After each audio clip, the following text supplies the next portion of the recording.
आज की इस क्लास में मुताला करेंगे बच्चों हमारी दरसी किताब गुलिस्तान अदब के हिस्सा नस्र के सबक नंबर 5 का। और इस सबक का उन्वान है आप बीती। आप बीती यानी जो खुद के ऊपर बीती हो, खुद नोश्त अपनी कहानी। इस सबक में बच्चों आप बीती की तारीफ दे रखी है, आप बीती किस तरह से लिखी जाती है, खुद नोश्त लिखने के उसूल क्या क्या हैं, किन ज़वाबित को पूरा करना पड़ता है, और साथ ही अख्तरुल ईमान की खुद नोश्त इस आबाद खराबे का एक हिस्सा इस सबक के अंदर शामिल किया गया है। सबक को मैंने 4 हिस्सों में तकसीम किया है। पहले हिस्से में हम आप बीती का मुताला कर चुके हैं, आप बीती क्या होती है, किस तरह से लिखी जाती है। दूसरे हिस्से में हमने अख्तरुल ईमान का तारुफ हासिल किया, अख्तरुल ईमान की ज़िंदगी के हवाले से मालूमात हासिल की, और साथ ही तर्ज तहरीर और खुसूसियात कलाम के हवाले से मुख्तसर मालूमात हासिल की है। यहाँ मैं तीसरा हिस्सा लेकर आपके सामने हाजिर हूँ। यहाँ अख्तरुल ईमान की खुदनोश्त, अख्तरुल ईमान की आप बीती इस आबाद खराबे में का मुताला करेंगे। ये आपकी लिखी हुई किताब जिसका उन्वान भी इस आबाद खराबे में है, उस किताब का एक हिस्सा है। शुरुआती हिस्सा जो 11 साल की उम्र की आपकी याददाश्त आपने ज़ाहिर की है वो यहाँ पर शामिल है, और बड़ी सादगी के साथ आपने अपनी ज़िंदगी का हाल बयान किया गया है।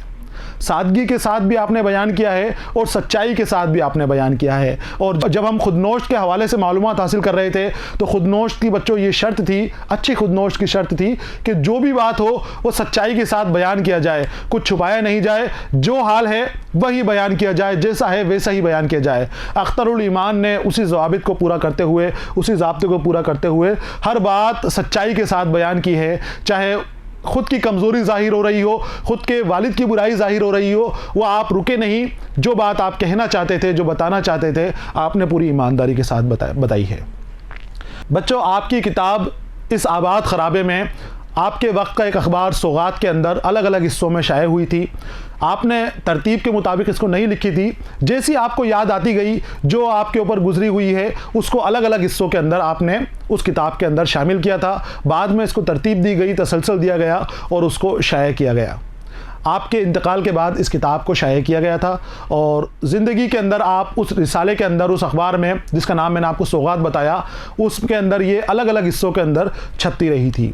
जब शुरुआती हिस्सा इसका शाये हुआ था तब अख्तरुल ईमान का नज़रिया अपनी खुदनोश्त लिखने का नहीं था, सिर्फ ऐसे ही कुछ सफ़े उन्होंने लिख दिए थे और अपने एक दोस्त को दिखाए जो सौगात के अंदर ही काम करते थे। उनको वो इससे पसंद आया और वो अपने साथ ले गए और उसे उन्होंने शाये भी कर दिया। अब उसके बाद जब खूब तलब हुई, खूब पसंद किया गया, उसके बाद अख्तरुल ईमान ने अपनी खुदनोश्त लिखनी शुरू की जो आबाद खराबे के नाम से बाद में शाये हुई। यहाँ पर बच्चों हम अख्तरुल ईमान के तीसरे हिस्से के अंदर आबाद खराबे का मुताला करेंगे। इसके बाद जो चौथा हिस्सा होगा वो इस सबक से मुतालिक दरसी किताब में दिए गए सवाल जवाब के ऊपर मुनहसिर होगा। तो हम शुरू करते हैं सबक का तीसरा हिस्सा इस आबाद खराबे में। आबाद खराबा जो आबाद भी है और वीरान भी है। खराबा कहते हैं जो वीरान हो, बंजर हो, जहाँ कोई आबादी नहीं हो। तो बहुत खूबसूरत नाम है और उसके साथ ही इसकी तहरीर भी खूबसूरत है। सीधे अल्फाज में, आसान अल्फाज में, जो आपके ज़ुबान के ऊपर आता गया, बग़ैर किसी बनावट के, बग़ैर किसी तसन्नु के, सीधे सीधे आपने बयान कर दी है। ज़िंदगी के ज़ारे हालात का मुताला हम कुछ वक्त के अंदर ही इस किताब के ज़रिए कर सकते हैं। आपको भी बच्चों बड़े गौर से देखना है, लिखने का तरीका देखिए। अख्तरुल ईमान बहुत अजीम शायर हैं, बड़ी हस्ती है उर्दू अदब की, किस तरह से अपने हालात को, अपने जज्बात को बयान करती है। हालांकि वो कहते हैं कि मुझे इस तरह से लिखना नहीं आता, मुझे बनावट करना, साज श्रृंगार करना, आराइश करना कलाम की नहीं आता, जो मेरे जहन में आता है बस मैं वो लिखता चला जाता हूँ। और देखिए आप उनके जहन में कितनी खूबसूरत इबारतें आई हैं, कितने खूबसूरत अंदाज में उन्होंने लिखा है। ये जो हिस्सा बच्चों आपको दिया गया है ये बाब 1 से लिया गया है। आपकी किताब आबाद खराबे में उसका जो पहला बाब है वहाँ ये हिस्सा दिया गया है, वो पहला हिस्सा ही है। और 11 साल की उम्र थी जब आपके साथ ये वाक़यात पेश आ रहे हैं, ये जो चीज़ें बता रहे हैं, आप किस तरह से सफ़र कर रहे हैं। ज़िंदगी आपकी बुरे हाल में बीती है, परेशानियों में बीती है, सही तरीके से एक जगह आप तालीम हासिल नहीं कर पाए। आपके अब्बा जो इमामत का पेशा इख्तियार करे हुए थे, अलग अलग मदरसों का, अलग अलग देहातों का सफ़र करते थे, अलग अलग गाँवों के अंदर जाते थे। अब कई वजह उसकी बताई गई हैं।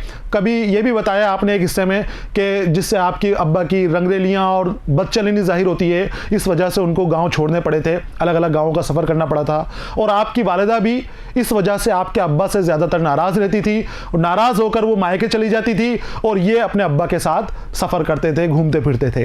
तो बड़े खूबसूरत अंदाज में मैंने आपको बताया, सच्चाई बयान की है, जो है ज़िंदगी के अंदर जो जो जाहिर हुआ है उन चीज़ों को उन्होंने साफ आवाज़ में, साफ अंदाज में जाहिर कर दिया है। देखिए आप, रात कितनी गुजर चुकी थी अब कुछ याद नहीं, सिर्फ इतना याद है अब्दुल्लापुर यानी जमुनानगर में अब्दुल्लापुर के स्टेशन पर उतरे थे। प्लेटफार्म पर लगी हुई मिट्टी के तेल की लालटेनें उजाला करने की पूरी कोशिश कर रही थी। ये किसी स्टेशन का हाल बयान कर रहे हैं जहां वो रात को चले और स्टेशन के ऊपर पहुंच गए थे।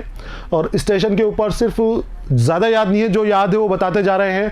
वो कहते हैं कि स्टेशन पर हम उतरे, प्लेटफार्म पर लगी हुई तेल की लालटेनें लगी हुई थी जो रोशनी करने की कोशिश कर रही थी, लेकिन फिर भी वो कामयाब नहीं हो पा रही थी क्योंकि बहुत अंधेरा था।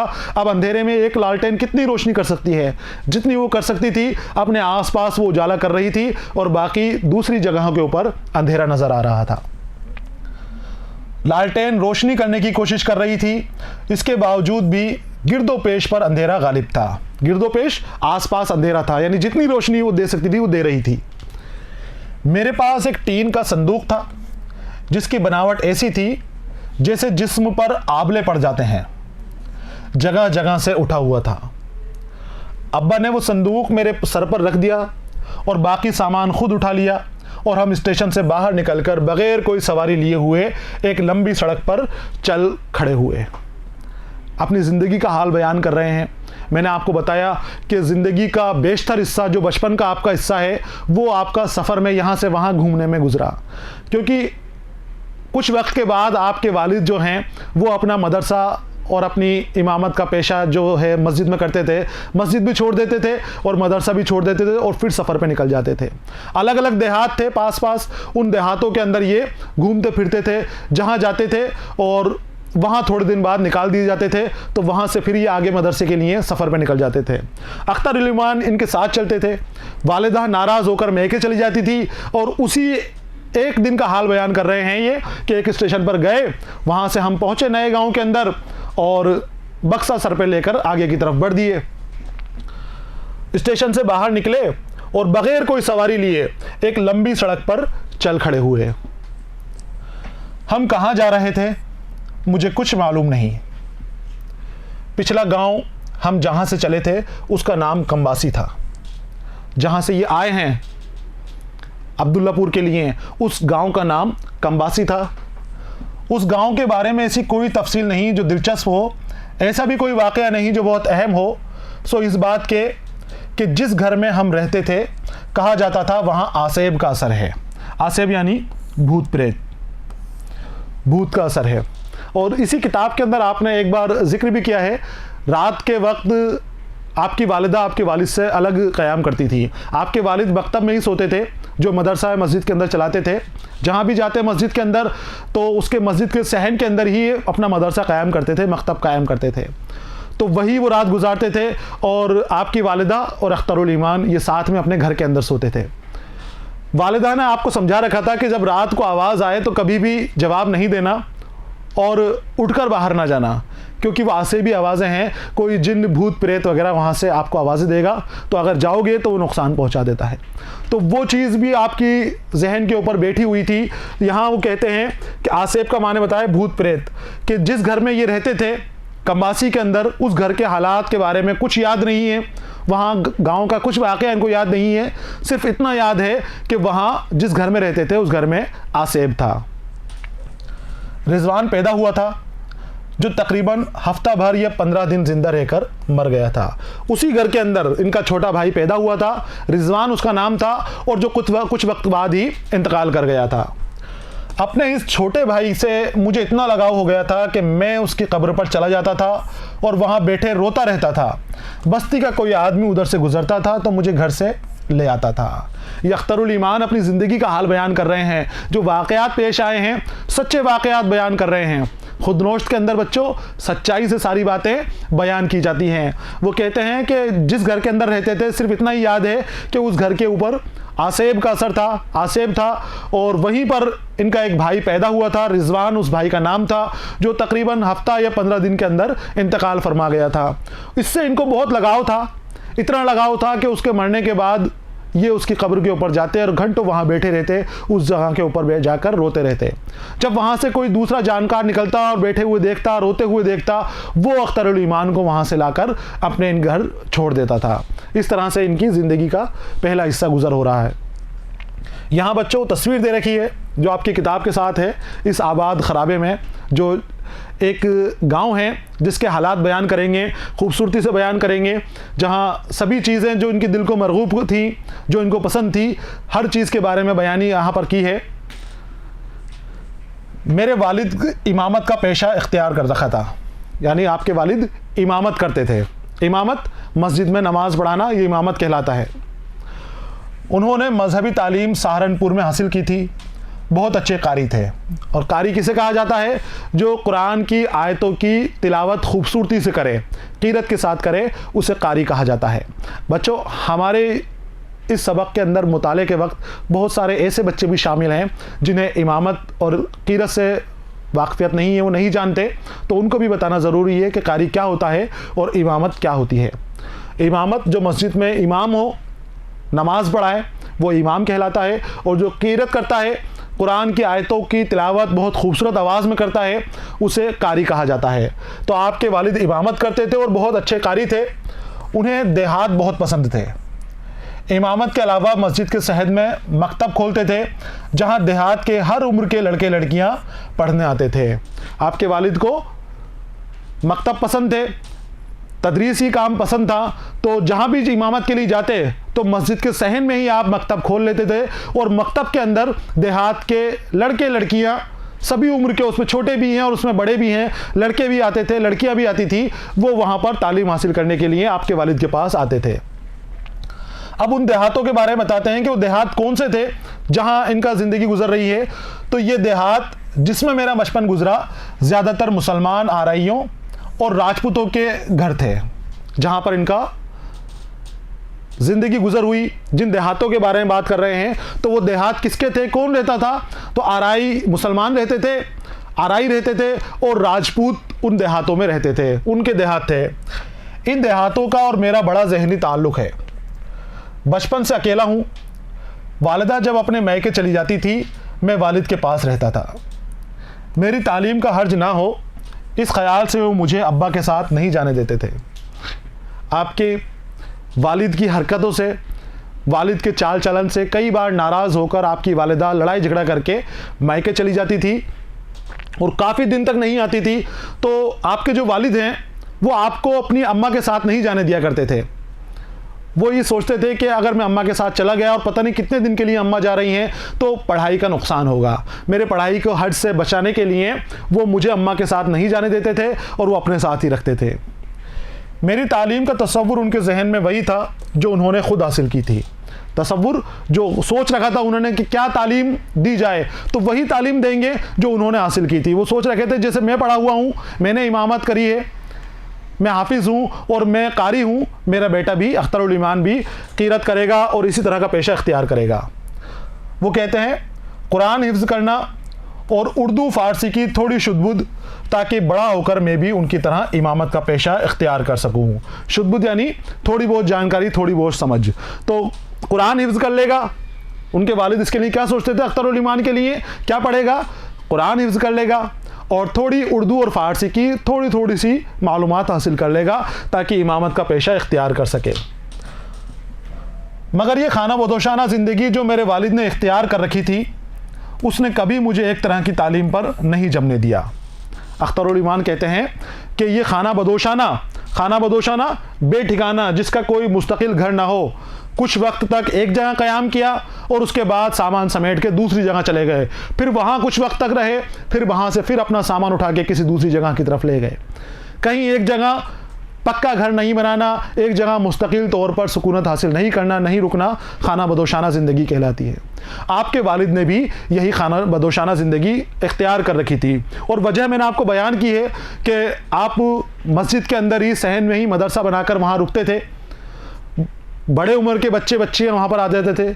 कई बार आपके वालिद थोड़े रंगीले किस्म के थे, बदचलन किस्म के थे, तो कई बार ऐसे मामलात पेश आ जाते थे कि वहाँ से उनको भागना पड़ता था, वहाँ से निकलना पड़ता था। तो जगहें बराबर इनकी बदलती रहती थी, कभी इस मदरसे में, कभी इस मदरसे में, कभी इस देहात में, कभी उस देहात में, अलग अलग जगहों के ऊपर आपके वालिद जाते थे। तो खाना बदोशाना ज़िंदगी हो रही थी। तो अख्तरुल ईमान कहते हैं कि मेरे वालिद की खाना बदोशाना ज़िंदगी की वजह से मेरी पढ़ाई सही तरीके से पूरी नहीं हो पा रही थी। कभी तो मदरसे में डाल दिया जाता था, कभी कुरान हिफ्ज़ पढ़ने के लिए डाल दिया जाता था, और कभी सरकारी स्कूल में मेरा दाखिला करा दिया जाता था। जब मैं ऐसी जगह के ऊपर पहुंच जाते जहां मदरसा नहीं है, तो स्कूल में मेरा दाखिला करा दिया जाता था और मैं स्कूली तालीम हासिल करता। कभी ऐसी जगह होता कि वालिद मदरसे के अंदर हैं और वहाँ हिफ्ज़ का प्रोग्राम है, तो वहाँ पर मुझे हिफ्ज़ करने के लिए डाल दिया जाता था, वहाँ मेरी तरबियत की जाती थी। तो सही ढंग से तालीम हासिल नहीं कर पा रहे थे, इस वजह से आप मुस्तकिल तालीम भी हासिल नहीं कर पाए थे। बाद में आपकी खाला ने आपको दिल्ली बुला लिया था और दिल्ली के स्कूल के अंदर आपको दाखिला करा दिया था, और वहीं आपकी फिर तालीम पूरी हुई। आप फिर दिल्ली के अंदर ही सारी तालीम हासिल कर रहे थे। कभी सरकारी स्कूल में दाखिल करा दिया जाता था, कभी कुरान हिफ्ज़ करने पर लगा दिया जाता था, और बस दिन रात इसी तरह गुजरते चले जा रहे थे। यानी तालीम हासिल करने का जो तरीक़ा है वो बदल रहा था। कभी तो कुरान के लिए आपको डाल दिया जाता था और कभी सरकारी स्कूल में दाखिला करा दिया जाता था। और वजह बयान की गई है क्यों डाला जाता था, क्यों तालीम सही तरीके से हासिल नहीं कर पा रहे थे। तो वालिद की खाना बदोशाना ज़िंदगी की बदौलत वो एक जगह तालीम हासिल नहीं कर पा रहे थे, और इसी तरह इधर से उधर घूमने फिरने के अंदर ही ज़िंदगी गुजर रही थी, वक्त आगे बढ़ रहा था। उन तस्वीरों में जिनका ताल्लुक़ मेरे जहनी पस मंज़र से है, एक तस्वीर मेरे जहन में बहुत वाज़ेह है। वाज़ेह यानी साफ साफ अपनी यादें बयान कर रहे हैं, सोच सोच कर बयान कर रहे हैं। तो ये कहते हैं कि उन तस्वीरों में जिनका ताल्लुक़ मेरे जहनी पस मंज़र से है, मेरे जहन से है, उनका एक तस्वीर बहुत वाज़ेह है। वो तस्वीर कौन सी है? मैं बैलगाड़ी के पास खड़ा हूँ, हम एक गांव छोड़कर दूसरे गांव में जा रहे हैं। हमारा सामान बैलगाड़ी में लादा जा रहा है और मैं ये मंज़र बड़ी बेबसी के साथ देख रहा हूँ। बेबसी इसलिए कि मैं ये गांव छोड़ना नहीं चाहता था। इस गांव का नाम रकड़ी था। अब देखिए आप इस गांव की खूबसूरती का बयान अख्तरुल ईमान कितनी खूबसूरती से कर रहे हैं, कितने अच्छे अंदाज में कर रहे हैं कि पढ़ने वाला मरगूब हो जाए, इसके अंदर डूब जाए कि कितने खूबसूरती से आपने उस गांव का हवेला खींचा है, उस गांव का नक्शा बनाया है। कैसा गांव था ये अपने जहन में बैठी हुई तस्वीर बता रहे हैं कि एक बैलगाड़ी में सामान लदा हुआ है, गाँव छोड़ने की तैयारी की जा रही है, जा रहे हैं वहाँ से। लेकिन अख्तरुल ईमान अपना गाँव छोड़ना नहीं चाहते, उस जगह को छोड़ना नहीं चाहते। क्यों नहीं छोड़ना चाहते? वो कहते हैं यहाँ बहुत से जोहड़ थे। जोहड़ यानी छोटे तालाब। तालाब जो छोटे छोटे से जगह जगह बने होते हैं उन्हें जोहड़ कहा जाता है। वो कहते हैं इस गांव में बहुत से जोहड़ थे। जोहड़ों में कमल और नीलोफर खिलते थे। कमल और नीलोफर खिलते थे। नीलोफर कमल के जैसा ही एक पौधा होता है जो तालाब के अंदर खिलता है, और नीलोफर की जो जड़ें होती हैं, गुठली होती हैं, उसे कूका बेली कहा जाता है, जो बहुत मीठी होती हैं और सिंघाड़े के साथ इसको खाई जाती हैं। तो नीलोफर का वो पौधे कमल के साथ वहाँ पर लगे हुए थे। सब तरफ बड़े बड़े आमों के घने बाग थे। बागों में खलियान पड़ते थे। खलियान कौन से पड़ेंगे? आमों के खलियान। आमों को तोड़कर जब पक जाएंगे आम तो बेचने के लिए उसको तोड़कर जमा कर दिया जाता था, तो उसे यहाँ पर खलियान कहा जाता है। खलियान वो है जहाँ पर फसल को जमा की जाए। तो यहाँ बड़े बड़े आमों के बड़े बड़े आम उन जगह के ऊपर उस बाग के अंदर पैदा होते थे। ये जो देहात बताया गया है, तो इसमें बड़े बड़े आमों के घने बाग थे और उन बागों में खलियान पड़ते थे। कोयलें कूकती थी, पपीहे बोलते थे। हरे हरे जंगलों और खेतों में हिरनों की डारें कुलेले करती दिखाई देती थी। डार यानी हिरनों का झुंड। उन बागों के पीछे की तरफ हिरणों के बड़े बड़े डार, बड़ी बड़ी झुंड घूमते हुए, भागते हुए दिखाई देते थे, कुलेले करते हुए नजर आते थे। कीकर और खजूर के पेड़ों में बयों के घोंसले थे, जिनमें बैठे वो झूलते रहते थे, गीत गाते रहते थे, एक दूसरे का ताक़ुब करते रहते थे। ताक़ुब यानी पीछा। पिद्दे थे। पिद्दे छोटे चिड़ियाँ होती हैं, छोटी छोटी, जिनकी कमर भूरे रंग की कमर उनकी होती है, तो पिद्दे थे। शामाएँ थी, लाल थे, जो मौसम की तब्दीलियों के साथ रंग बदलते रहते थे। मैनाएँ थी और ख़ूबसूरत आवाज़ वाले दैयर थे। गरज के वो सब कुछ था जो मुझे मरगूब और पसंद था। मरगूब यानी जिससे रग़बत हो जाए, पसंद आ जाए, पसंदीदा। सारी चीज़ें थी इस गांव में जो उनके दिल को पसंद थी, हर चीज़ उनको दिलकश लगती थी, उस गांव की हर चीज़ इनके दिल को भाती थी। मगर मेरी मर्ज़ी नहीं चली, मुझे गाड़ी में बैठा दिया गया और गाड़ी मुझे लेकर रवाना हो गई, मगर मैं वहीं खड़ा रह गया। यही वो गांव रकड़ी था जिसे छोड़कर हम कम्बासी गए थे। कितनी खूबसूरती से उस गांव के मंज़र का बयान किया है, सारी चीज़ों के बारे में आपने बारीकी से बयान किया है, जो जो आपको याद था सारा बता दिया। लेकिन बनाने के बाद भी यहाँ पर आपने दर्द का और गम का एहसास पीछे छोड़ दिया है। पहले बताया है कि उस गांव से वो जाना नहीं चाहते थे, ज़बरदस्ती उनको ले जाया जा रहा था। फिर आखिर में आप देखिए कि वो क्या कहते हैं। वो कहते हैं कि मुझे गाड़ी में बैठा दिया गया और गाड़ी मुझे लेकर रवाना हो गई, मगर मैं वहीं खड़ा रह गया। गाड़ी मुझे लेकर रवाना हो गई, मगर मैं वहाँ खड़ा रह गया। जब गाड़ी रवाना हो गई तो अख्तरुल ईमान वहाँ कैसे खड़े रह गए? अख्तरुल ईमान वहाँ ऐसे खड़े रह गए कि वो जगह उनके जहन में हमेशा के लिए बस गई थी। अब वो जिस्म के तौर पर चले गए थे, उनका जिस्म वहाँ से चला गया था, लेकिन उनका जहन वहीं रह गया था, उनकी रूह वहीं रह गई थी, उनकी यादें वहीं रह गई थी। यहाँ वो खुद कह रहे हैं कि मुझे गाड़ी में रवाना बैठा गया और गाड़ी रवाना हो गई, मुझे ले गई, लेकिन मैं वहीं खड़ा रह गया। और इतनी शिद्दत से उस जगह को याद करते हैं कि पूरा का पूरा तस्वीर उनको बना दिया है, पूरा खाका उस जगह का आपने खींच दिया है। तो बड़ा ज़िंदगी इनकी बड़ी दुख में, बड़ी तकलीफ़ों के अंदर गुजरी। सफ़र की बच्चों तकलीफ़ें, बड़ी तकलीफ़ें होती हैं। जो सहता है इस तकलीफ़ को, जो जानता है, सफ़र में जिसकी ज़िंदगी बीतती है या खाना बदोशाना ज़िंदगी जो जीते हैं, वही जानते हैं, वही उस तकलीफ़ को समझ सकते हैं। आगे आते हैं। अब्दुल्लापुर जमुनानगर से चलकर हम जगाधरी पहुँचे। शहर के बाहर सड़क किनारे एक चौकी थी, वहाँ चौकीदार था। अब्बा से जाने क्यों उसकी तकरार हो गई। अब्बा एकदम बिगड़ गए। झगड़ा शायद इस पर हुआ था कि वहाँ रात गुजारना चाहते थे। इस झगड़े के बाद उन्होंने वहाँ रात गुजारने का इरादा तर्क कर दिया और दूसरी सिमत जाने वाली एक कच्ची सड़क पर मुड़ गए।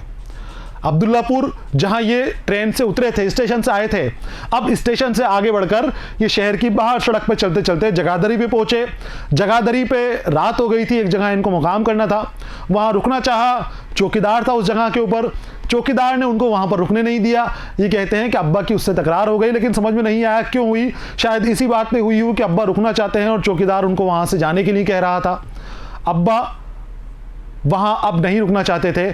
चौकीदार से लड़ाई के बाद उन्होंने उस जगह रुकने का इरादा छोड़ दिया और वो उसको साथ लेकर अख्तरुल ईमान के साथ आगे बढ़ गए। अब अख्तरुल ईमान के सर के ऊपर वही संदूक है जिसको बताया आपने कि उसके जिस्म के ऊपर आबले जैसे निशान बने हुए थे। रात चांदनी थी। कच्ची सड़क पर थोड़ी देर चलने के बाद एक बहुत बड़ा तालाब आया। अब्बा तालाब के किनारे रुक गए। आगे तालाब से गुजर कर जाना था। रात का वक्त है और तालाब इनको अब पार करना है, क्योंकि जिस जगह पर जाना है वहाँ इस तालाब को पार कर कर ही जाना पड़ेगा। बगैर तालाब को पार करे जाना मुमकिन नहीं है। अब्बा ने थोड़ी देर सोचने के बाद अब्बा ने कहा, मेरे पीछे पीछे आओ, और लाठी से पानी नापते हुए तालाब में उतर गए, क्योंकि उनको जाना था, रुकना नहीं था। पीछे बाग के अंदर रुक नहीं सकते थे, वहाँ पर चौकीदार से झगड़ा हो गया था। अब सफ़र को अपना पूरा करना है, तो अब्बा ने तालाब देखा, लाठी ली और अख्तरुल ईमान को कहा कि मेरे पीछे पीछे आ जाओ, और आगे लाठी से पानी नापते हुए तालाब के अंदर चलने लगे, ताकि गहरा पानी आ जाए तो पहले ही पता चल जाए कि इस जगह के ऊपर तालाब के अंदर गहरा पानी है। और धीरे धीरे लाठी से पानी नापते नापते दूसरी तरफ पहुंच गए। तालाब से गुजरने के बाद रास्ते में 2-3 बाग पड़े, मगर अब्बा नहीं रुके। उसके बाद एक कांस का जंगल आया, मगर वो चलते रहे। हम बहुत देर तक चलते रहे। जंगल के बोलते सन्नाटे के सिवा और कुछ सुनाई नहीं देता था।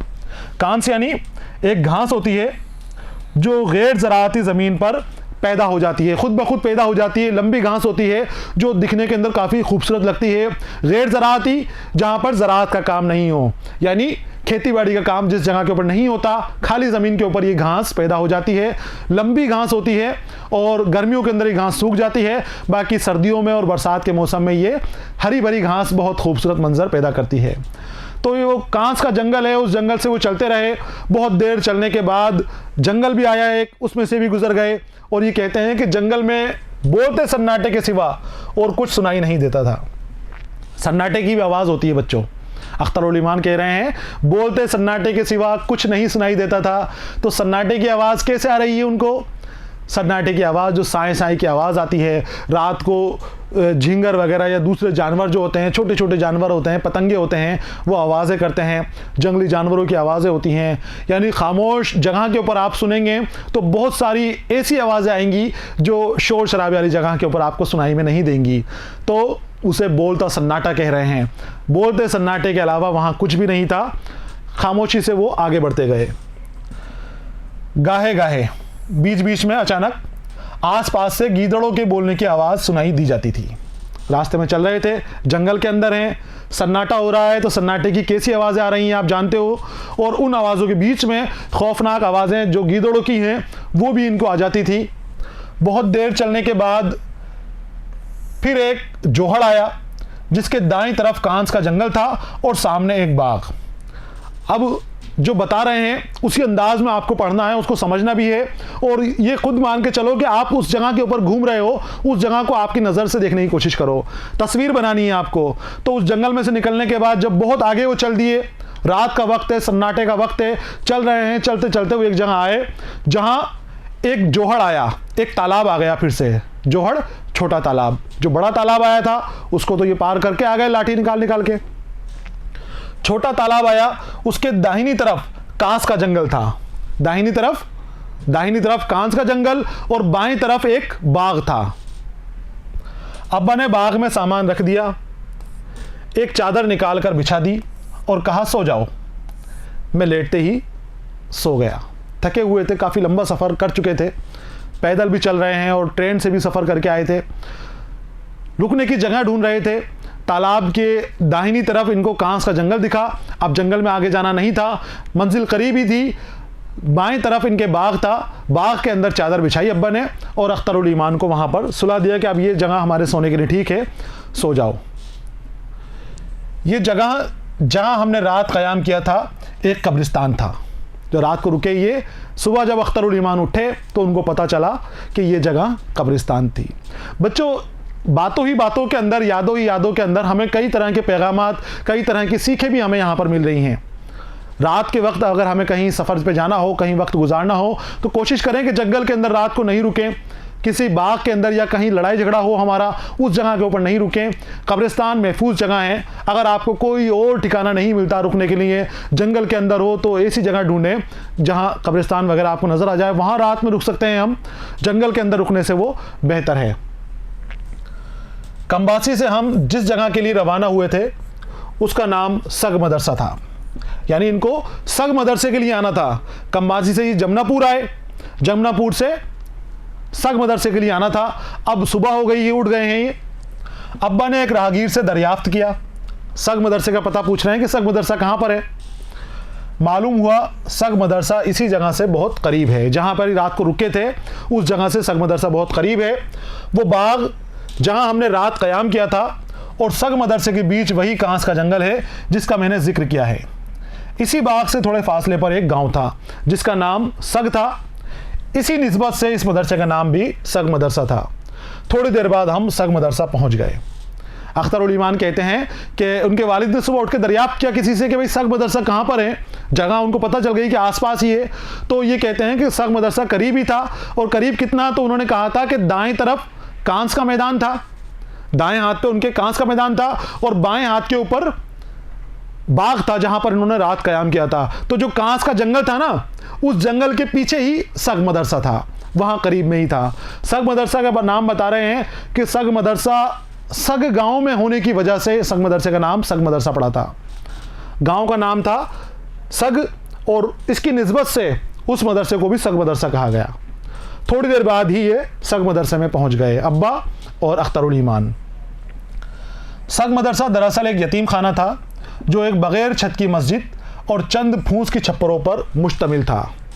ये एक यतीम खाना था जहाँ गरीब बच्चे, यतीम बच्चे रहते थे और टूटा फूटा सा था, कोई बहुत यहाँ पर सहूलियत मुहैया नहीं थी। इस सग मदरसे के मोहतमीम और रूह रवां हाफिजुल्लाह दया नाम के एक साहब थे। मोहतमीम इंतज़ाम करने वाले और रूह रवां वो शख्स जो किसी काम की असल जिम्मेदारी संभाले। ये भी इंतज़ामिया से मुतालिक हो गए, जो इंतज़ाम संभाले, काम करे, वो रूह रवां, और मोहतमीम भी वो जो इंतज़ाम करे, एहतमाम करें चीज़ों का। मोहतमीम एहतमाम से बना है। एहतमाम यानी बंदोबस्त करना, उसकी तैयारी वगैरह करना, जो भी वहाँ पर निज़ाम के लिए काम होते हैं वो करना।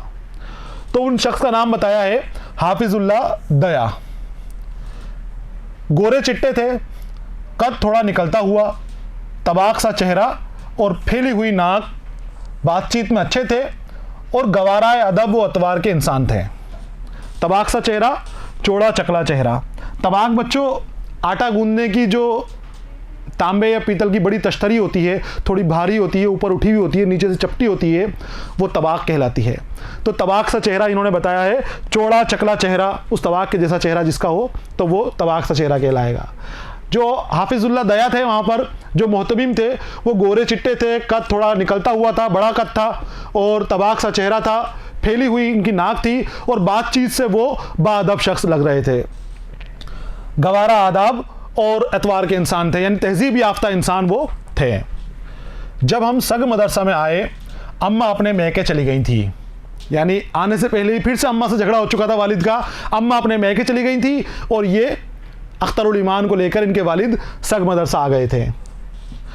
अब्बा यहाँ क्यों आए थे मुझे नहीं मालूम, इसलिए कि यहाँ इमामत का कोई सिलसिला नहीं था। इस मदरसे में 30-35 लड़के थे। यहाँ दीनी तालीम का इंतज़ाम भी था, जहाँ न सिर्फ इस मदरसे के लड़के पढ़ने बल्कि सग बस्ती के लड़के लड़कियाँ भी पढ़ने आते थे। इस जगह के ऊपर मस्जिद नहीं थी, सिर्फ मदरसा ही था। तो क्योंकि अब्बा इमामत का पेशा इख्तियार करे हुए थे, इमामत करते थे, तो अख्तरुल ईमान कहते हैं कि मुझे पता नहीं अब्बा यहाँ पर क्यों आए थे, यहाँ पर मस्जिद तो है ही नहीं, तो इमामत कैसे करेंगे, कोई और इमाम मस्जिद के अंदर होगा। तो अब्बा समझ में नहीं आता क्यों आए हैं। और इस मदरसे में पढ़ने वाले बच्चों के बारे में कह दिया कि 30-35 बच्चे दूर दराज से आकर यहाँ पर रुके हुए थे, जो यहाँ रहते थे और इनकी तालीमात, इनकी कामों को यहाँ पर अंजाम दिया जाता था। खाने पीने का इंतज़ाम कुछ चंदे से और कुछ आसपास के लोगों की मदद से हो जाता करता था। और रहने वाले कुछ बच्चे तो यहाँ के थे और कुछ बच्चे सग बस्ती से भी यहाँ पर तालीम हासिल करने के लिए आते थे। उनमें लड़के और लड़कियाँ दोनों शामिल थे जो यहाँ पर तालीम हासिल करने के लिए आते थे। आगे आते हैं। ये मदरसा जंगल के बीचों बीच था, जिसके दो तरफ खेत थे। तीसरी तरफ आमों का बाग और सग बस्ती और चौथी जानिब कांस का बड़ा जंगल, जिसके एक सिरे पर एक बहुत बड़ी झील थी, जिसके पानी में मगरमच्छ तैरते दिखाई देते थे, जो कभी कभी किनारे पर भी आ जाते थे और धूप में लेटे रहते थे। झील का बेशतर हिस्सा नरसुल और पेड़े के झुंड से पटा हुआ था। नरसुल सरकंडा नरसुल कहलाता है, जो छोटे बांस की तरह होते हैं, जब फेड़े होते हैं वो नरसुल कहलाते हैं। और पेड़े ये भी एक किस्म की घास है जो झील के किनारे, नदी के किनारे पाई जाती है। यहाँ पर ये बता रहे हैं कि आसपास बड़ा डरावना माहौल था। चारों तरफ जंगल थे, एक तरफ बाग था, एक तरफ जंगल था घना, एक तरफ सग बस्ती थी और नरसुल के झुंड के बीच, उस पेड़ की घास के बीच यहाँ पर एक झील भी थी और उस झील के अंदर मगरमच्छ रहते थे। ये बताते हैं कि कई बार ये मगरमच्छ उस झील से बाहर निकलकर ज़मीन के ऊपर आ जाते और धूप सेकते रहते थे, यानी इनके खुद के देखे हुए मगरमच्छ थे। यहाँ मुर्गाबी और चहे का शिकार करने बहुत शिकारी आते थे। चहे एक छोटी आबी चिड़िया, पानी के अंदर रहती है, पानी में गोता लगाती है चिड़िया, इसे चहे कहा जाता है। तो मुर्गाबी भी उस जगह के ऊपर थी, झील के अंदर, और चहे भी थी। शिकारी यहाँ पर दूर दूर से इन चिड़ियों का शिकार करने के लिए आते थे। और ख़ास तौर पर अंग्रेज़ जिनको शिकार का खूब शौक होता है, उस जगह के ऊपर अमूमन इनको दिखाई दिए जाते थे।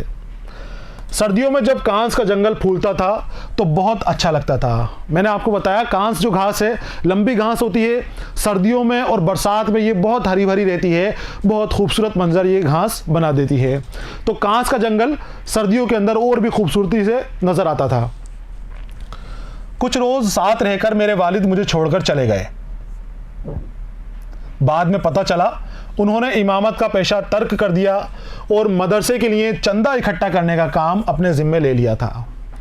वालिद यहाँ पर अख्तरुल ईमान को छोड़कर चले गए थे। अख्तरुल ईमान पहले सोच रहे थे कि मेरे वालिद यहाँ पर क्यों आए हैं, इमामत का तो यहाँ पर काम नहीं है, क्या करने यहाँ पर आए हैं और क्या करेंगे यहाँ पर।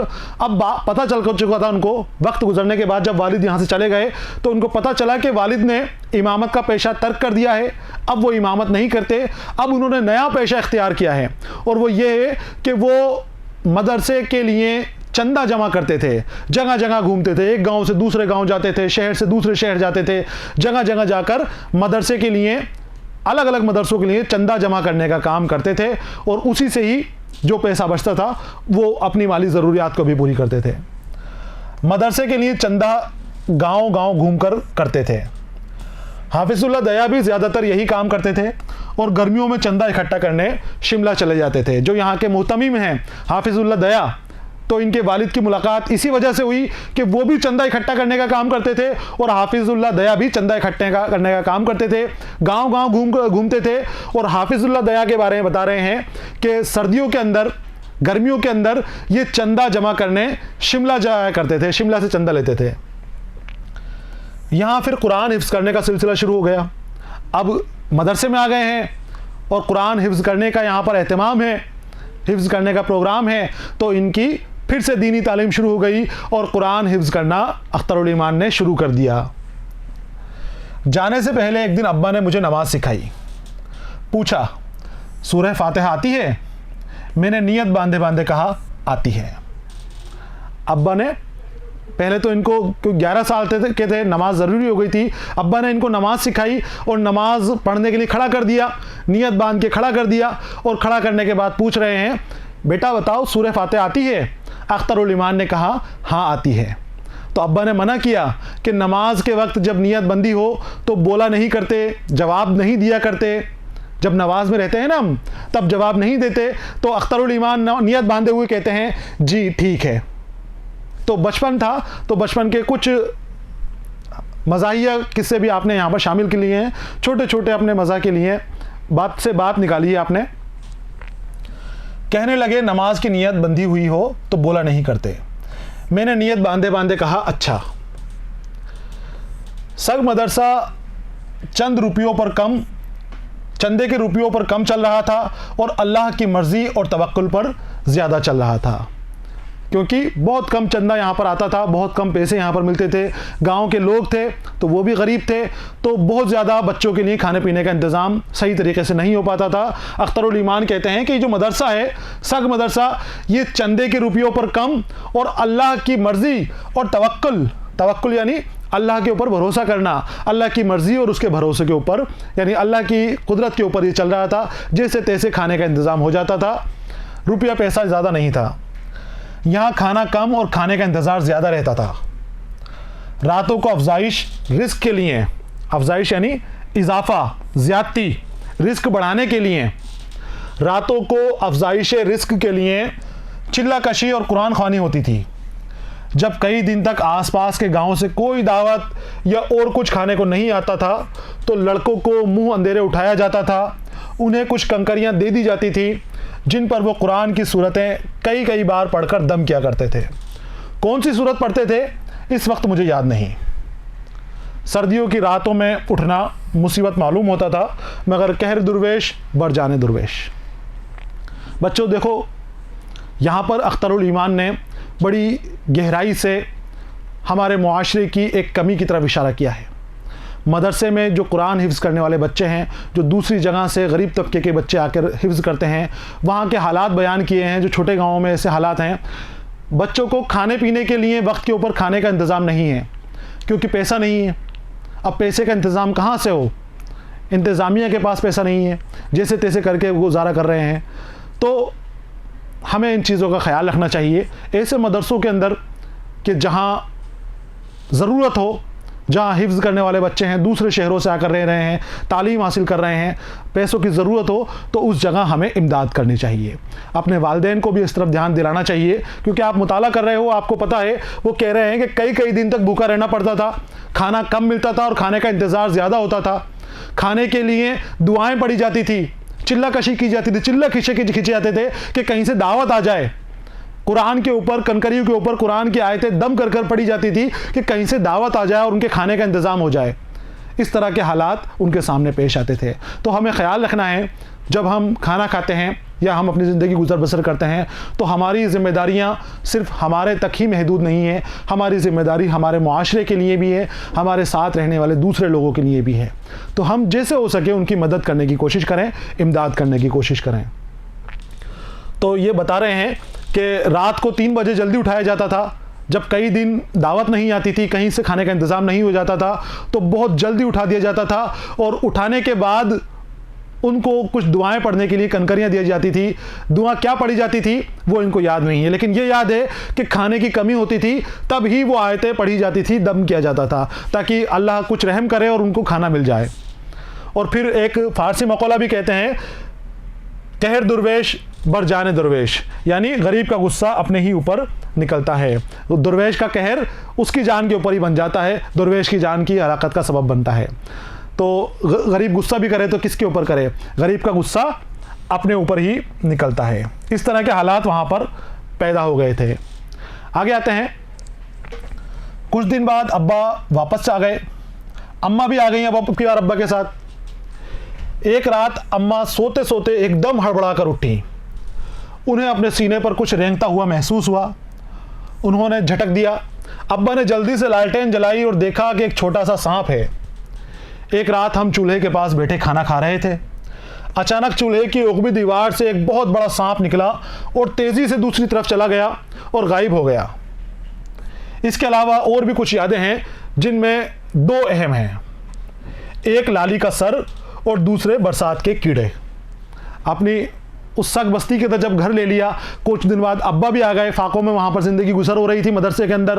अब अब्बा आ गए थे तो ये अपने घर के ऊपर रहने चले गए। वहाँ एक घर इन्होंने किराए के ऊपर ले लिया था, हवेली ले ली थी, और अम्मा भी साथ थी, अब्बा भी थे, वहाँ रह रहे थे। लेकिन वहाँ भी कैसे हालात में ज़िंदगी गुजर हो रही है कि एक दिन अम्मा सो रही थी, उनको अपने सीने के ऊपर कुछ चलता हुआ महसूस हुआ। उठकर देखा गया तो सांप था वो। और एक बार और किस्सा बयान करते हैं कि खाने के वक्त चूल्हे के पीछे से इनके एक सांप निकला था। तो बहुत ख़तरे की ज़िंदगी, गाँव की ज़िंदगी होती है, जंगलों के आसपास के इलाकों के अंदर कई तरह के ख़तरे रहते हैं। सग बस्ती की और क्या यादें हैं, ये यादें जो हैं सग बस्ती की बयान कर रहे हैं, मुख्तसर यादें इन्होंने बयान कर दी हैं। अब कुछ और यादें के बयान करने के बारे में कहते हैं कि इसके अलावा मुझे 2 और बातें याद हैं, एक तो लाली का सर और दूसरे बरसात के कीड़े। बरसात के कीड़े और लाली का सर। अब ये 2 किस्से आपके लिए बयान किए जाएंगे। क्या हैं वो किस्से? देखिए, ये भी सग मदरसे के हैं। सग मदरसे में 2 बहन भाई पढ़ते थे। लड़के का नाम मेरे जहन में नहीं, लड़की का नाम लाली था। वो किसी बेरे या बटलर के बच्चे थे जो शिमला में काम करता था। उन्हें हाफिजुल्लाह दया ले आए थे। लाली बहुत छोटी थी। वहाँ 2 भाई बहन जब इस सग मदरसे में थे, 2 भाई बहन मुताले के लिए आए थे, इल्म हासिल करने के लिए आए थे, और वो शिमला से आए थे। किसी बटलर के या सिपाही के बेटे थे वो। और हाफिजुल्लाह दया जो चंदा हासिल करने के लिए शिमला जाते थे गर्मियों के अंदर, वहाँ से वो उनको लेकर आए थे तालीम हासिल करने के लिए। लाली छोटी थी और उसका भाई बड़ा था। भाई का नाम याद नहीं है, लेकिन लाली का नाम याद है। और बड़ी खूबसूरत बच्ची थी, बड़ी ज़हीन बच्ची थी, छोटी सी बच्ची थी, यही कोई 4 या 5 साल की होगी। सब लड़के उससे बड़ा लाड करते थे। एक रोज़ सोकर उठे तो मालूम हुआ लाली गायब है। बच्चों, ध्यान से देखना है आपको, क्योंकि इसके बाद सवाल भी है कि लाली के साथ क्या वाक़या पेश आया था। बड़ी खूबसूरत बच्ची थी, छोटी सी बच्ची थी, 4 साल 5 साल की बच्ची थी। वो जो मदरसा है वो जंगल से घिरा हुआ था, चारों तरफ जंगल था उसका, कहीं घास का जंगल था, कहीं झील के आसपास फैले हुए जंगल थे, चारों तरफ जंगल से घिरा हुआ था। एक रात को जब सो रहे थे, किसी ने उठकर देखा कि लाली गायब है। सबको बड़ा ताज्जुब हुआ। वो कहाँ जा सकती है? छोटी बच्ची है, कहाँ जा सकती है अपने बूते पर? वो नहीं जा सकती। मदरसे में हर जगह ढूंढा गया मगर नहीं मिली। सब जंगल की तरफ दौड़े उसे पुकारते हुए कुछ लड़के जंगल में एक तरफ गए, कुछ दूसरी तरफ। आखिर लाली मिल गई। लाली गायब थी। सबने उठकर लाली को ढूंढा, नहीं मिली। सब लड़के भागे जंगल की तरफ, कोई किधर जा रहा है, कोई कहीं जा रहा है, और लाली को ढूंढने के लिए वो भागा दौड़ी कर रहे थे। आखिर में लाली मिल गई, लेकिन किस हाल में मिली? एक भिट के बाहर कुछ खून, और खून में लथपथ लाली के कपड़े और उसकी खोपड़ी पड़ी मिली। उसे लकड़बग्गा उठाकर ले गया था। वो लाली मिल तो गई, लेकिन सिर्फ उसकी खोपड़ी मिली, उसका सर मिला, जो इनकी यादों के अंदर दबा हुआ था, यादों में बसा हुआ था। तो वो ज़िंदगी बच्चों बहुत ख़तरों की ज़िंदगी इनकी रही है, और मैं आपको बता चुका हूँ कि अख्तरुल ईमान की पूरी ज़िंदगी ख़तरों के साथ गुजरी है, परेशानियों में गुजरी है, कई तरीके की परेशानियों का आपको सामना करना पड़ा। अब आगे ये तो हो गया लाली के सिर वाला वाक़या जो अख्तरुल ईमान को याद था। अब दूसरा वाक़या वो बरसाती कीड़े। दो वाक़े इन्होंने बताए हैं सग मदरसे के जो इनको ज़्यादा याद हैं। लाली के सर वाला वाक़या जो लकड़बग्गा उसको उठाकर ले गया था, सिर्फ सर ही मिली थी, खोपड़ी ही उसकी मिली थी लाली की, वो हो गया। अब आते हैं हम बरसात के कीड़ों की तरफ। हर तरफ जंगल होने की वजह से रात को भंगे और पतंगे बहुत आते थे, और जब खाना खाने बैठते थे तो दाल में गिर जाते थे। उनकी बू इतनी तेज़ और ख़राब होती थी कि अब तक मेरी नाक में बसी हुई है। ये दूसरी याद है। ये दूसरी याद क्या है कि बरसात के दिनों में या गांव के अंदर जंगलों के बीच में ऐसे कीड़े होते हैं जो उड़ते फिरते हैं और रोशनी की तरफ वो माइल होते हैं। जहाँ रोशनी होती है उस जगह के ऊपर आते हैं और रोशनी से टकराकर वो नीचे गिर जाते हैं। तो ये बता रहे हैं कि उस वक्त खाना वहीं बनता था रोशनी के पास, उस खाने के अंदर, दाल के अंदर वो कीट पतंगे गिर जाते थे, वो कीड़े गिर जाते थे, और उनकी बदबू इतनी तेज़ होती थी कि वो इनके जहन में आज तक बसी हुई है। दाल के अंदर वो गिरते थे और जब दाल खाते थे तो इनको वो खुशबू, वो बदबू आज तक याद है। तो ये दो किस्से इनकी ज़िंदगी के हैं जो उनको याद हैं वहाँ के। एक तो लाली की खोपड़ी वाला, लाली के सर वाला हिस्सा, और दूसरा ये बदबूदार कीड़े जो दाल में गिर जाते थे, वो वाला हिस्सा इनको याद है। कुछ मुद्दत बाद अब्बा और हाफिजुल्लाह दया में इख्तिलाफ हो गया। क्यों? इसकी तफसील मुझे नहीं मालूम, मगर इस इख्तिलाफ में नाबीना हाफिज का हाथ ज़रूर था। वहीं पर उसी मदरसे के, सग मदरसे की बात कर रहे हैं कि वहाँ पर इनकी ज़िंदगी आराम से गुजर रही थी। अब ऐसा हुआ कि अब्बा का जो हाफिजुल्लाह दया थे वो मुहतमिम थे, उनसे किसी बात को लेकर इख्तलाफ हो गया, और वजह अख्तरुल ईमान ने बयान की है कि इनको कुछ नहीं पता, लेकिन ज़रूर ये बात हो सकती है कि जो नाबीना हाफिज़ उस जगह के ऊपर थे उनका हाथ हो सकता है, उनकी वजह से ये बात हो सकती है। नाबीना यानी जो देख नहीं सके, एक हाफिज़ वहाँ पर ऐसे भी थे जो देख नहीं सकते थे। तो जब इख्तलाफ हो गया तो अब्बा ने अब सग मदरसा छोड़ दिया। अब सग मदरसा छोड़ दिया तो अख्तरुल ईमान का फिर से मदरसे वाली तालीम से साथ छूट गया। अब वो फिर से स्कूल जाएंगे, क्योंकि अब जब लड़ाई हो गई अब्बा की तो अब्बा इनको मदरसे नहीं भेजेंगे। इस वाक़े के बाद सग मदरसे से हमारा सिलसिला मुनक़ते हो गया। मुनक़ते यानी कता हो जाना, टूट जाना। और हम रहने के लिए सग बस्ती में चले गए। पास में ही थी सग बस्ती, अब ये सग बस्ती के अंदर रहने के लिए चले गए थे। सग बस्ती 50-60 घरों का एक छोटा सा गाँव था, जिसमें ज़्यादातर मुसलमान, राजपूत और आराइये काश्तकार वहाँ पे रहते थे। जो सग बस्ती है उसके बारे में बता रहे हैं कि 50-60 घरों का छोटा सा गांव था, और इसके अंदर रहने वालों की ज़्यादातर आबादी मुसलमान, राजपूत थे, और आराई काश्तकार उस जगह के ऊपर रहते थे। आराई एक कौम का नाम है, तो ये आराई वहाँ पर रहते थे। यहाँ पर रहमतुल्लाह खां नाम का एक शख्स था जिसने अपनी हवेली का एक हिस्सा हमें रहने के लिए दे दिया था। रहमतुल्लाह खां की हवेली के अंदर ये रुके थे। अब बच्चों ये खुदनोश बड़ी दिलचस्प है, कई किस्से और कई कहानियाँ इसके अंदर अख्तरुल ईमान ने जोड़े हैं। यहाँ हम पूरे किस्से और पूरे वाक़यात का बयान नहीं कर सकते। आपको कोशिश करनी है कि लाइब्रेरी से या कहीं से भी इसका आपको लेनी है किताब और इसका मुताला करना है। ये जो रहमतुल्लाह खां का नाम बताया है ना, ये भी बड़ा दिलचस्प किस्सा जुड़ा हुआ है इसके साथ भी। वहाँ पर उस बस्ती में 3 रहमतुल्लाह खां जुड़े हुए थे। 3 रहमतुल्लाह खां रहते थे और तीनों के अलग अलग किरदार थे, तीनों की अलग अलग कहानियाँ हैं। तो आप कोशिश करें कि वो इस आबाद खराबे किताब आपको कहीं से मिल जाए और आप इसका मुताला करें। तो रहमतुल्लाह खां नाम का एक शख्स था जिसने अपनी हवेली का एक हिस्सा हमें रहने के लिए दे दिया था। मेरी तालीम का ढर्रा फिर बदल गया। क्यों? पहले तो ये कुरान हिफ्ज़ कर रहे थे, अब इनको स्कूल जाना पड़ेगा। सग मदरसे में कुरान हिफ्ज़ कर रहा था, मगर सग बस्ती में आने के बाद अब्बा ने मुझे सरकारी स्कूल में दाखिल करा दिया। अब ये हिफ्ज़ नहीं कर रहे थे, अब ये दुनियावी तालीम हासिल कर रहे थे। सग से 1.5 मील के फासले पर एक पुराना कस्बा था जिसका नाम बोड़िया था।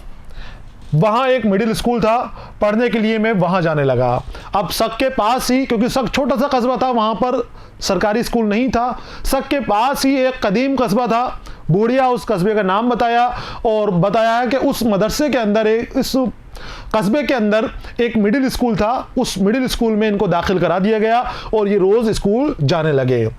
मदरसे के करीब एक महलनुमा मकान, महलनुमा क्या महल ही था, किसका था नहीं मालूम, बहुत साल बाद मालूम हुआ वो बीरबल का महल था। आप तहरीरी अंदाज भी देख लीजिए अख्तरुल ईमान का, कितनी खूबसूरती के साथ तहरीरी का इस्तेमाल किया है, बड़े दिलकश अंदाज में लिखा है, सादगी के साथ लिखा है, कोई बनावट नज़र नहीं आ रही। कहते हैं कि पढ़ने के लिए मैं वहाँ जाने लगा, मिडिल स्कूल था, पढ़ने के लिए वहाँ जाने लगा। मदरसे के करीब एक महलनुमा मकान, महलनुमा क्या महल ही था, किसका था नहीं मालूम, बहुत साल बाद मालूम हुआ वो बीरबल का महल था। बीरबल कौन?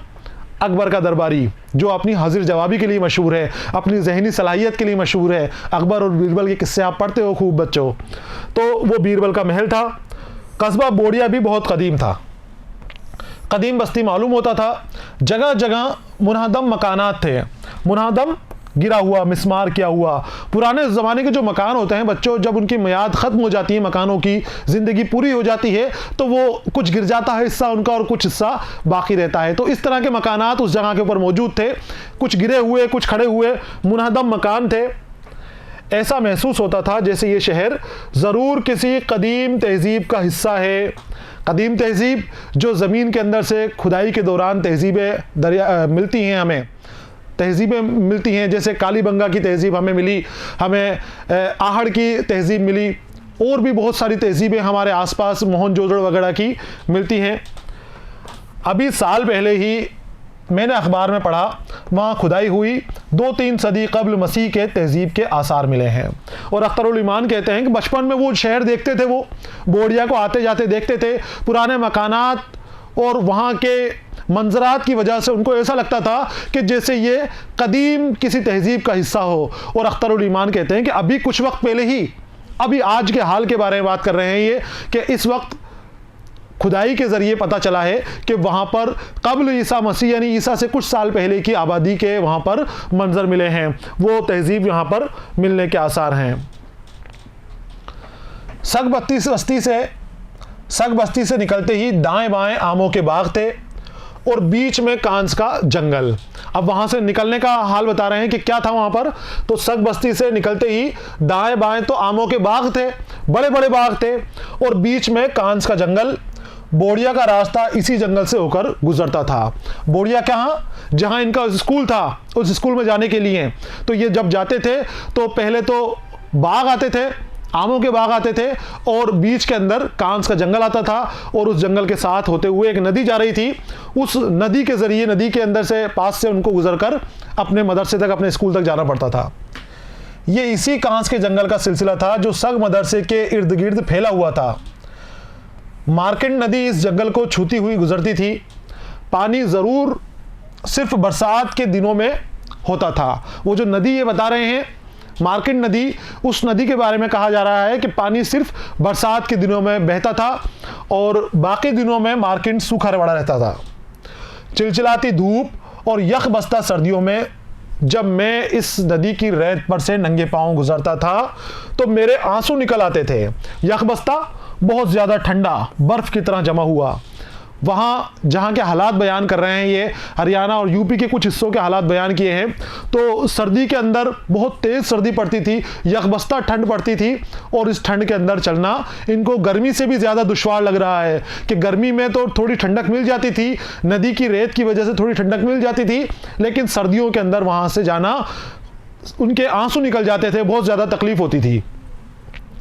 तलवों को धूप इतना नहीं जलाती जितना सर्दी जलाती थी। मुझे अक्सर ऐसा एहसास होता है जैसे इस बस्ती में कई जन्म गुजारे थे, कितना उतार चढ़ाव देखा और भुगता, जैसे हफ्त ख्वां तय किया हो।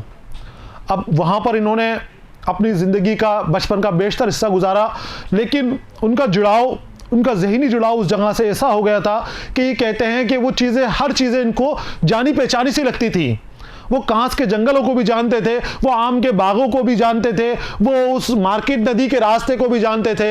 हर चीज़ इनको जानी पहचानी सी लगती थी। तो ये कहते हैं कि ऐसा लगता था जैसे मैंने यहाँ पर कई जन्म गुजारे हैं, कई जिंदगियाँ मैंने इस जगह के ऊपर गुजारी हैं, हर चीज़ से मेरी वाकफियत हो गई है, मैं हर चीज़ को जानता हूँ।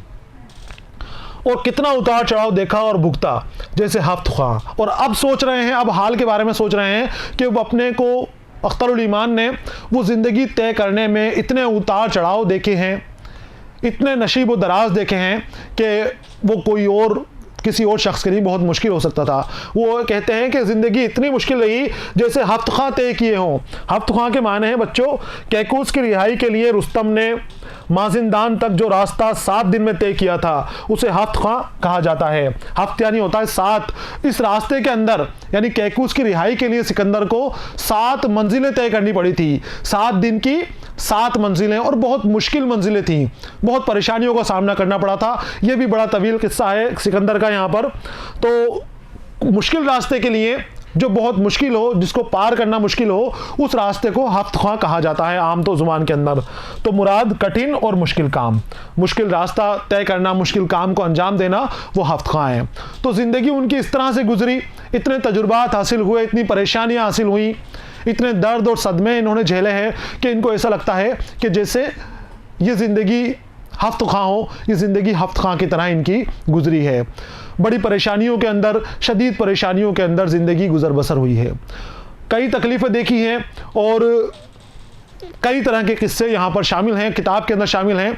आप कोशिश करें कि लाइब्रेरी से या ऑनलाइन ही अगर किताब मिल जाती है इस आबाद खराबे के नाम से, इसको आप हासिल करें और मुताला करें, तो अख्तरुल ईमान की ज़िंदगी के कई सफ़ात, छुपे हुए सफ़ात आपके सामने ज़ाहिर होंगे और आप भी लुत्फ़अंदोज़ होंगे और अदबी हैसियत भी आपको अख्तरुल ईमान की पता चल जाएगी। यहाँ पर बच्चों सबक मुकम्मल हो गया है। इस सबक के अंदर एक हिस्सा दे रखा है और उस हिस्से के अंदर भी बहुत कमी करने के बाद आपके सामने पेश किया गया है, क्योंकि ये तवील किताब है, तकरीबन 300 पेजों के ऊपर ये किताब मुश्तमिल है। तो पूरी देना आपके लिए, पूरे शामिल करना मुमकिन नहीं है। सिर्फ उतनी ही दी गई है जो हमारी सबक की ज़रूरत है। आपको अदब से मुतारुफ़ करा दिया गया है, आप बीती का तारुफ़ करा दिया गया है और इस आबाद खराबे के ज़रिए अदबी मेयार आपके सामने रख दिए गए हैं कि उम्दा खुदनोश्त आला दर्जे की आप बीती किसे कहा जाएगा। ये आपके सामने नमूना है आला दर्जे की आप बीती का, उम्दा खुदनोश्त का। यहाँ पर बच्चों ये सबक मुकम्मल हो गया है। अगले हिस्से में हम इस सबक से मुताल्लिक सवालों के जवाबात हासिल करेंगे। तब तक के लिए पढ़ते रहिए, खुश रहिए। अलविदा।